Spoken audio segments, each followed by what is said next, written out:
বিরতির পর আবারও আপনাদের স্বাগত। যে বিষয়টি নিয়ে আলোচনা করব এই মুহূর্তে, অজানা রোগে শুকরের মরক লেগেছে। আশঙ্কা হচ্ছে সোয়াইন ফ্লুর।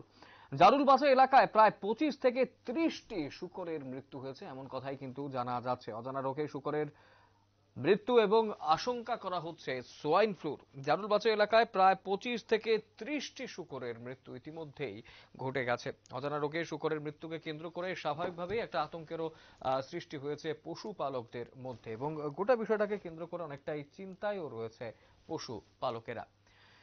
গোটা বিষয়টাকে কেন্দ্র করে কি জানাচ্ছেন সংশ্লিষ্টরা, শুনবো। তো আমি দাবি রাখবো, এই আমি তো ওখানে নেক্সট ডে আবার বাচ্চা কালেকশন করে ঢোকামো। আবার আমার রুমটা সব পরিষ্কার করে রাখা হয়েছে, এই ব্লিচিং পাউডার দিয়ে সেরে। এরপর আবার আমি ওই আগুন টাগুন দিয়ে পুরাই রুমটি পরিষ্কার করাইছি। নেক্সট ডে এই সরকার কাছে দাবি থাকবো, কারণ আমরাও যদি একটু হেল্প করে, আমরাও মানে গ্রামের যে অর্থনৈতিক ব্যবস্থা যেমন ভালো হয়, হ্যাঁ, গভর্নমেন্টের ভালো, আমরাও ভালো। যদি তারা সাহায্য করলে তো আমরা অনেক উপকার পাবো, এই আর কি, এই আশা রাখি আর কি। ডাক্তার বাবুরার কাছে আমি তো মোটামুটি ডাক্তার বাবুর সাথে সবসময় যোগাযোগ রাখি, কিন্তু তারা যখন তারা আইসে, তারাও দেখে গেছে। যেমন নেক্সট টাইমে এই যে আমরা একটু দেখাশোনা করে এলাকাতে ঘুরে এই এই আশা করতেছে আর কি।